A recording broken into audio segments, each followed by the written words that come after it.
അസ്സലാമു അലൈക്കും വറഹ്മത്തുള്ളാഹി വബറകാതുഹു. അൽഹംദുലില്ലാഹി റബ്ബിൽ ആലമീൻ. അല്ലാഹുമ്മ സ്വല്ലി അലാ സയ്യിദിനാ മുഹമ്മദിൻ വഅലാ ആലിഹി വസഹ്ബിഹി അജ്മഈൻ.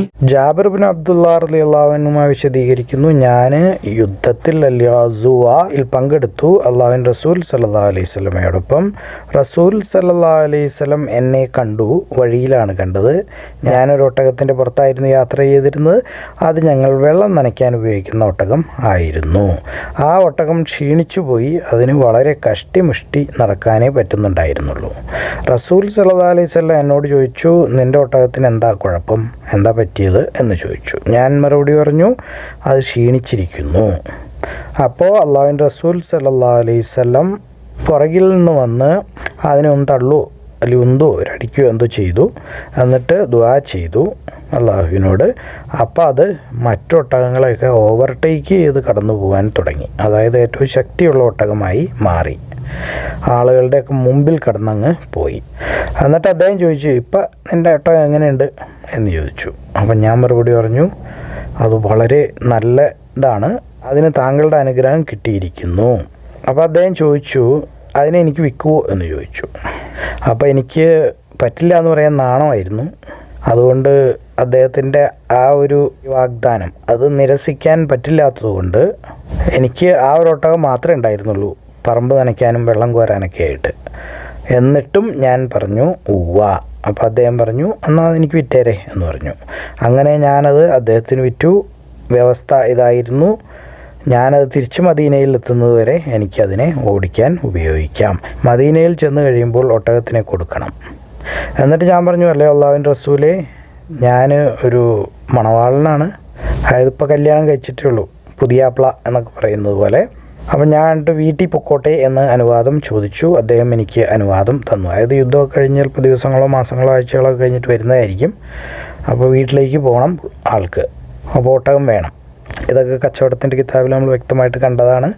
അപ്പോൾ നമ്മളിപ്പോൾ ബൈക്കോ കാറോ ഒക്കെ വിൽക്കുകയാണെങ്കിൽ ഓട്ടത്തിൽ വിൽക്കാവുന്നതാണ് എന്നൊക്കെ പറഞ്ഞിട്ട്, ഇതിപ്പോൾ ഓടിച്ചുകൊണ്ടിരിക്കുകയാണ്, ഞാൻ തിരുവനന്തപുരം വരെ പോവുകയാണ്, പോയിട്ട് വരുമ്പോൾ തരാം, അങ്ങനെയൊക്കെ കച്ചവടം ചെയ്യാവുന്നതാണ്. അതാണ് ഇതിൻ്റെ ഉദ്ദേശം.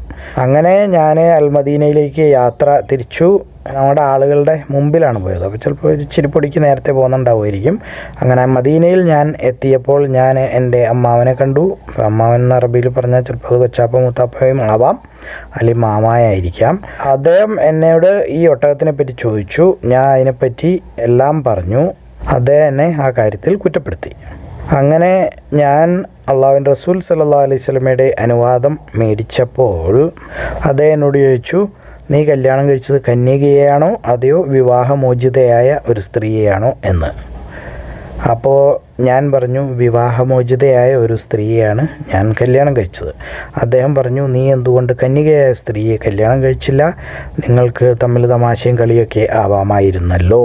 അതായത് അവൾ നിന്നോടൊപ്പം തമാശയും കളിയിലൊക്കെ ഏർപ്പെടുമായിരുന്നു, അതുപോലെ നിനക്ക് അവളുമായി തമാശയിലും കളിയിലും നേരം പോക്കിലും ഏർപ്പെടാമായിരുന്നു. അപ്പോൾ ഇതൊക്കെ സുന്നത്താണ്, ഭാര്യയും ഭർത്താവും തമ്മിൽ നിന്ന് തമാശയും കളിയൊക്കെ പറയുന്നത്. അപ്പം ഞാൻ മറുപടി പറഞ്ഞു, അല്ലേ അള്ളാഹുവിൻ്റെ റസൂലേ, എൻ്റെ പിതാവ് മരിച്ചുപോയി, അല്ലെങ്കിൽ രക്തസാക്ഷിയായി യുദ്ധത്തിൽ. എനിക്ക് കുറച്ച് കുഞ്ഞ് പെങ്ങന്മാരുണ്ട്. അപ്പോൾ എനിക്ക് അത് അനുചിതമായി തോന്നി, അല്ലെങ്കിൽ ഉചിതമായി തോന്നിയില്ല ഒരു ചെറിയ പെണ്ണിനെ അല്ലെങ്കിൽ പ്രായം കുറഞ്ഞ സ്ത്രീയെ കല്യാണം കഴിക്കുന്നത്. എന്നിട്ട് അവരെ കൊണ്ട് കുട്ടികളെ കാര്യങ്ങളൊക്കെ പഠിപ്പിക്കുകയും അവരെ സഹായിക്കുകയും സേവനം ചെയ്യുകയും ഒക്കെ ചെയ്യുക എന്നുള്ളത് എനിക്ക് ഇഷ്ടമായില്ല.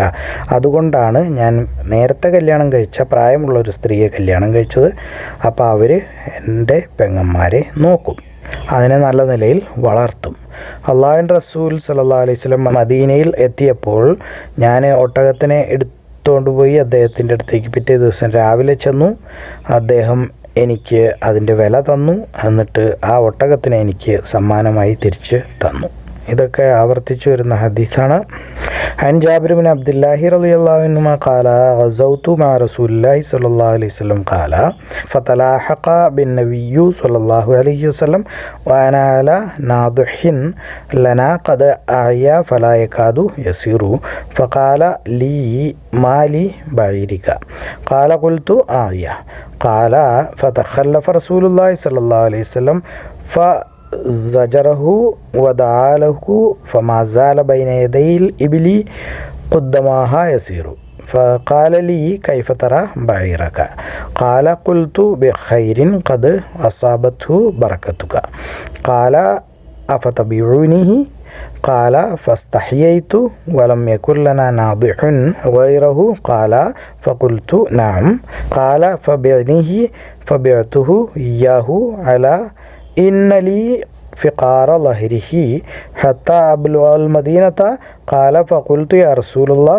إني عروس فاستأذنته فأذن لي فتقدمت الناس إلى المدينة حتى أتيت المدينة فلقيني خالي فسألني عن البعير فأخبرته بما صنعك فيه فلمني قال وقد كان رسول الله صلى الله عليه وسلم قال لي حين استأذنه هل تزوجت بكرا أم ثيبا فقلت تزوجت ثيبا فقال هل تزوجت بكرا تلاعبها وتلاعبك فقلت يا رسول الله توفي والدي أو استهد ولي أخوات صغار فكرهت أن تزوج مثلهن فلا تؤدبهن ولا تقوم عليهن فتزوجت ثيبا لتقوم عليهن وتؤدبهن قال فلما قدم رسول الله صلى الله عليه وسلم المدينة غدوت عليه بالبعير فأعطاني ثمنه ورده علي യുദ്ധത്തിൽ പങ്കെടുക്കുന്നത് കല്യാണം കഴിച്ച ഒരാൾ ഉടനെ തന്നെ, അതായത് ഇന്നലെയോ ഇന്നോ അല്ലെങ്കിൽ ഒരാഴ്ച, പുതിയാപ്ലയാണ്. മൻവസ വഹുവ ഹദീസു അഹ്ദിൻ ബിഉർസിഹി. ജാബിർ വിശദീകരിക്കുന്നു റസൂൽ സല്ലല്ലാഹു അലൈഹി വസല്ലമയിൽ നിന്ന് ഒരു ഹദീസ് ഇതേ അധ്യായവുമായി ബന്ധപ്പെട്ടത്, തൊട്ടു മുമ്പുള്ള ഹദീസ് പോലെ തന്നെ. ഫിഹി ജാബിറുൻ അൻ നബി സല്ലല്ലാഹു അലൈഹി വസല്ലം, അതായത് ആവർത്തിച്ച് വരുന്നു. കല്യാണം പൂർണ്ണമായതിനു ശേഷം യുദ്ധത്തിൽ പങ്കെടുക്കുന്നത്. മനിഖ്താറ ഗസ്വ ബഅദൽ ബിനാഇ. അബൂ ഹുറൈറ വിശദീകരിക്കുന്നു അല്ലാഹുവിൻ്റെ റസൂലിൽ നിന്നൊരു ഹദീസ് ഈ അധ്യായവുമായി ബന്ധപ്പെട്ടത്, വീണ്ടും ആവർത്തിച്ച് പറയുന്നു. അപ്പോൾ അതുകൊണ്ട് അത് വിശദീകരിക്കുന്നില്ല, തൊട്ട് മുമ്പ് പറഞ്ഞ ഹദീസ് തന്നെ. ഫീഹി അബൂ ഹുറൈറത അൻ നബി സല്ലല്ലാഹു അലൈഹി വസല്ലം. യാത്രയിൽ ഒരു ഇമാമ് അല്ലെങ്കിൽ നേതാവ് അദ്ദേഹത്തിൻ്റെ ആളുകളെക്കാളും മുമ്പ് യാത്ര തുടങ്ങുന്നത്. മുബാദറത്തുൽ ഇമാമി ഇൻദൽ ഫസായി. അനസ് ബിൻ മാലിക് റളിയല്ലാഹു അൻഹു വിശദീകരിക്കുന്നു, ഒരിക്കൽ മദീനയിൽ ഭയപ്പെടുത്തുന്ന എന്തൊരു സംഭവം ഉണ്ടായി. അപ്പോൾ അള്ളാഹുവിൻ്റെ റസൂൽ സല്ലല്ലാഹു അലൈഹി വസല്ലം ഒരു കുതിരയെ, അബൂ തൽഹയുടെ കുതിരയായിരുന്നു, അതിനെടുത്ത് അതിൻ്റെ പുറത്ത് കയറി യാത്ര ചെയ്തു. അദ്ദേഹം തിരിച്ചു വന്നപ്പോൾ പറഞ്ഞു, പേടിക്കാൻ മാത്രമൊന്നും ഞാനവിടെ ഒന്നും കണ്ടില്ല, പക്ഷെ ഒരു കാര്യം ഞാൻ കണ്ടതെന്ന് പറഞ്ഞാൽ ഈ കുതിര നല്ല വേഗതയുള്ള കുതിരയാകുന്നു. ഇതും ആവർത്തിച്ചു വരുന്നതാണ്. അതായത് അത്യാവശ്യം വന്നാൽ നേതാവാണ് മുമ്പിലിറങ്ങി പോവേണ്ടത് എന്ന് നമ്മൾ മനസ്സിലാക്കുക. അനസ് ബിൻ മാലിക് റളിയല്ലാഹു അൻഹു ഖാല കാന ബിൽ മദീനത്തി ഫസഉൻ ഫറകിബ റസൂലുള്ളാഹി സ്വല്ലല്ലാഹു അലൈഹി വസല്ലം ഫറസൻ ലി അബി തുൽഹത ഫഖാല മാ റഅയ്നാ മിൻ ഷൈഇൻ വഇൻ വജദ്നാഹു ലബഹ്റൻ. യാത്രയിൽ വലിയ അത്യാവശ്യ ഘട്ടത്തിൽ ഒരു കുതിരയെ ചാടിച്ച് അതായത് ഭയങ്കര വേഗത്തിൽ ഓടിച്ചുകൊണ്ട് പോകുന്നത്. അസുറാത്തി വറഖദി ഫിൽ ഫസായി. ഇത് ഹദീസ് തന്നെയാണ്. അനസ് ബിൻ മാലിക് റളിയല്ലാഹു അൻഹു വിശദീകരിക്കുന്നു, ഒരിക്കൽ ആളുകൾ പേടിച്ചു. അപ്പോൾ അല്ലാഹുവിൻ്റെ റസൂൽ സല്ലല്ലാഹു അലൈഹി വസല്ലം ഒരു വേഗതയില്ലാത്ത കുതിരയെ, അബൂ തൽഹയുടെ കുതിരയായിരുന്നു, ഒരു കഷ്ടിമുഷ്ടി ഓടുന്ന ഒരു കുതിരയായിരുന്നു, അതിനെ എടുത്തുകൊണ്ട് പോയി.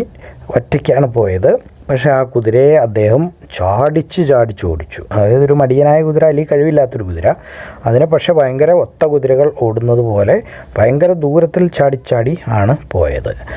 ആളുകൾ അതിൻ്റെ പുറകെ വേറെ കുതിരപ്പുറത്ത് സ്പീഡിൽ ഓടിച്ച് വന്നു.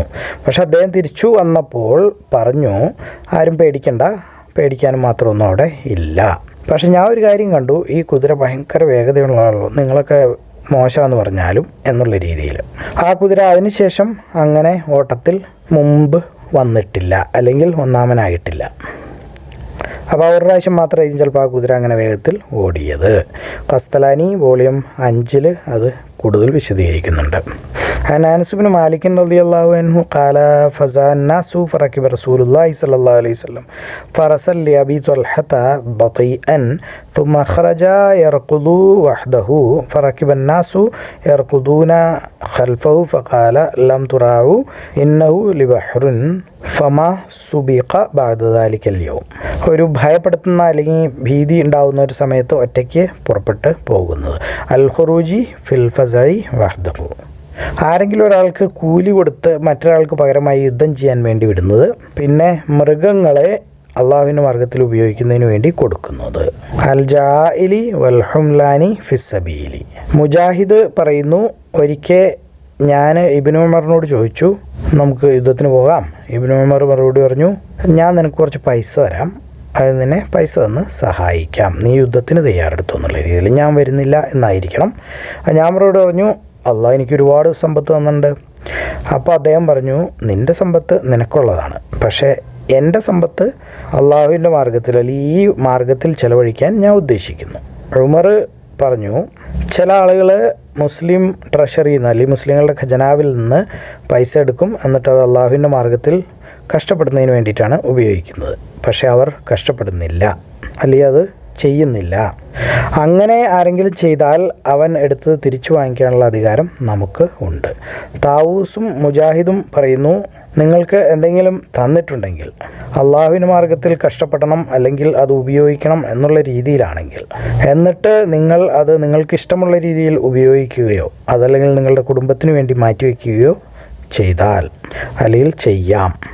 وقال مجاهد قلت لابن عمر الغزوة قال إني أحب أن أعينك بطائفة من مالي قلت أوصى الله علي قال إن غناك لك إني أحب أن يكون من مالي في هذا الوجه. وقال عمر إن ناسا يأخذون من هذا المال ليجاهدوا ثم يجاهدون فمن فعل فنحن أحق بماله حتى تأخذ منه ما أخذ. وقال طاووس ومجاهد إذا دفع إليك شيء تخرج به في سبيل الله فاصنع به ما شئت وضعه عند أهلك. ഉമർ ബിൻ ഖത്താബ് റളിയല്ലാഹു അൻഹു വിശദീകരിക്കുന്നു, ഞാൻ എൻ്റെ കുതിരയെ അള്ളാഹുവിൻ്റെ മാർഗത്തിൽ ഉപയോഗിക്കുന്നതിന് വേണ്ടി കൊടുത്തു. പക്ഷെ പിന്നീട് ഒരിക്കൽ ഞാൻ കണ്ടു അതിനെ വിൽക്കുന്നതായിട്ട്. അപ്പോൾ ആരോ അത് ആ രീതിയിലല്ലാതെ ഉപയോഗിച്ചു എന്നുള്ള രീതിയിൽ. ഞാൻ റസൂൽ സല്ലല്ലാഹു അലൈഹി വസല്ലമയോട് ചോദിച്ചു, എനിക്കതിനെ തിരിച്ചെടുക്കാമോ അല്ലെങ്കിൽ വാങ്ങിക്കാമോ? അദ്ദേഹം പറഞ്ഞു, അതിനെ വാങ്ങിക്കുകയും ചെയ്യരുത്, തിരിച്ചെടുക്കുകയും ചെയ്യരുത്, കാരണം നീ ദാനമായി കൊടുത്തതാകുന്നു. ഇതൊക്കെ നമ്മൾ സദക്കയിൽ ആവർത്തിച്ച് കണ്ടതാണ്. നമ്മൾ കൊടുത്ത സാധനം തിരിച്ച് മേടിക്കാൻ പാടില്ല. ഇപ്പോൾ ഒരാൾക്കൊരു സദക്ക അല്ലെങ്കിൽ ദാനം കൊടുത്തു, അയാളത് വിൽക്കുന്നു, അപ്പോൾ അതിന് അതേ വിലയ്ക്കോ അല്ലെങ്കിൽ കൂടിയ വിലയ്ക്കോ അല്ലെങ്കിൽ നാട്ടുനടപ്പുള്ള വിലയ്ക്കോ ഒന്നും തിരിച്ചു മേടിക്കാൻ പാടില്ല. ഫ്രീ ആയിട്ട് കൊടുക്കാൻ പാടില്ല, പൈസ കൊടുത്ത് മേടിക്കാൻ പാടില്ല. قال عمر بن الخطاب رضي الله عنه حملت على فرس في سبيل الله فرأيته يباع فسألت النبي صلى الله عليه وسلم أشتري به فقال لا تشتريه ولا تعد في صدقتك. അബ്ദുല്ലാഹി ബിൻ ഉമർ റളിയല്ലാഹു അൻഹുമ വിശദീകരിക്കുന്നു, ഉമർ ഒരു കുതിരയെ അള്ളാഹുവിൻ്റെ മാർഗത്തിൽ ഉപയോഗിക്കുന്നതിന് വേണ്ടി കൊടുത്തു അല്ലെങ്കിൽ ദാനം ചെയ്തു. പക്ഷെ പിന്നീട് ഒരിക്കൽ അദ്ദേഹം കണ്ടു അതിനെ വിൽക്കാൻ വെച്ചിരിക്കുന്നത്. അപ്പോൾ അദ്ദേഹം അത് വാങ്ങിക്കണം എന്ന് ആഗ്രഹിച്ചു. പക്ഷേ അള്ളാഹുവിൻ്റെ റസൂൽ സല്ലല്ലാഹു അലൈഹി വസല്ലമയുടെ അടുത്ത് വന്ന് അതിനെപ്പറ്റി അനുവാദം ചോദിച്ചു അല്ലെങ്കിൽ അഭിപ്രായം ചോദിച്ചു. അപ്പോൾ അദ്ദേഹം പറഞ്ഞു, അതിനെ വാങ്ങിക്കരുത്. ദാനമോ അല്ലെങ്കിൽ സമ്മാനമോ ആയി കൊടുത്ത സാധനം ഒരു രീതിയിലും തിരിച്ചെടുക്കാൻ പാടില്ല. ആവർത്തിച്ച് വരുന്ന ഹദീസാണ്. തൊട്ട് മുമ്പും കണ്ടതാണ്, പിന്നെ സദക്കയുടെ കിതാബിലും കണ്ടതാണ്. അതായത് ദാനം അല്ലെങ്കിൽ സമ്മാനം ആയി കൊടുത്തത് ഫ്രീ ആയിട്ടോ അല്ലെങ്കിൽ പൈസയ്ക്കോ ഒന്നും വാങ്ങിച്ച് തിരിച്ച് എടുക്കാൻ പാടില്ല ഒരു രീതിയിലും. അൻ ഇബ്നു ഉമർ റളിയല്ലാഹു അൻഹുമ അന്ന ഉമറ حمل على فرس في سبيل الله فوجده يباع فأراد أن يبتاعه فسأل رسول الله صلى الله عليه وسلم فقال لا تبتاعه ولا തഉദ് ഫി സ്വദഖതിക. അബൂ ഹുറൈറ റളിയല്ലാഹു അൻഹു വിശദീകരിക്കുന്നു, അല്ലാഹുവിൻ്റെ റസൂൽ സല്ലല്ലാഹു അലൈഹി വസല്ലം പറഞ്ഞതായിട്ട്, എൻ്റെ അനുയായികൾക്ക് ബുദ്ധിമുട്ടാകും എന്ന ഭയം ഇല്ലായിരുന്നുവെങ്കിൽ ഞാൻ പുറകിൽ നിൽക്കുമായിരുന്നില്ല, അല്ലെങ്കിൽ കൂടെ പോവാതെ ഇരിക്കുമായിരുന്നില്ല എല്ലാ സരിയകളിലും.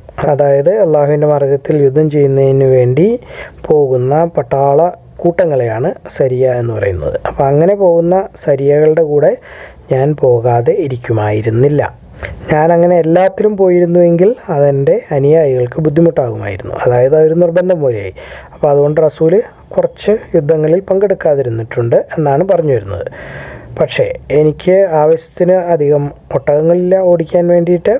അതുപോലെ ആളുകളെ മുഴുവൻ കൊണ്ടുപോകാനുള്ള യാത്രാമാർഗങ്ങളും ഇല്ല.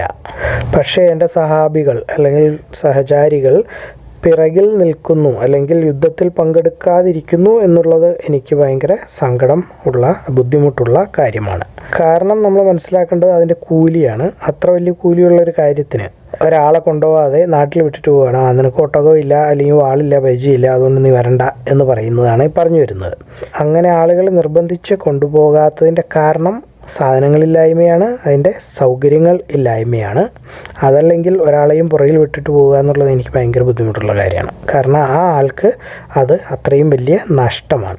സംശയമേ ഇല്ല, ഞാൻ അള്ളാഹുവിൻ്റെ മാർഗ്ഗത്തിൽ യുദ്ധം ചെയ്യും, എന്നിട്ട് രക്തസാക്ഷിയാവും, എന്നിട്ട് വീണ്ടും ജീവിതത്തിലേക്ക് തിരിച്ചു വരും, എന്നിട്ട് രക്തസാക്ഷിയാവും, എന്നിട്ട് വീണ്ടും ജീവിതത്തിലേക്ക് തിരിച്ചു വരും, എന്നിട്ട് വീണ്ടും രക്തസാക്ഷിയാവും, എന്നിട്ട് ഞാൻ വീണ്ടും ജീവിതത്തിലേക്ക് തിരിച്ചു വരും. ഇത് നമ്മൾ 36-ാമത്തെ ഹദീസിൽ കണ്ടിട്ടുണ്ട്, 2797-ാമത്തെ ഹദീസിലും കണ്ടിട്ടുണ്ട്.